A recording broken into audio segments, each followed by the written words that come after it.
The 2023 Annular Eclipse promised to be interesting and worth watching, but from our present location in northeast Wyoming, where we were predicted to have about 70% totality, it would have been a long drive to a location for optimal viewing. We opted to just watch from our location rather than traveling hundreds of miles. Unfortunately, we were not able to find eclipse glasses locally, and I failed to plan ahead far enough to order them online. Melanie, however, set about making some DIY pinhole viewers. I tried a couple of photos of my iPhone 13 Pro Max as the eclipse was beginning, with no expectation of actually capturing the eclipse. To my surprise, the first photo actually captured the eclipse, not directly, but in a lens flare. Other attempts simply showed a bright white blob as expected. Melanie's DIY pinhole cameras, however, were performing admirably.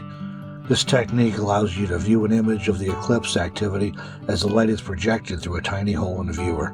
While this may not be quite the same as watching directly using eclipse viewing glasses, it did at least allow us to watch the eclipse in real time as it was occurring. We tried a few different viewers and experimented with holding them at different distances from our projector screen, the exterior wall of our travel trailer. Not content with the DIY viewers, Melanie experimented with a viewer window using only her fingers. It worked too, and even provided a double image of the eclipse.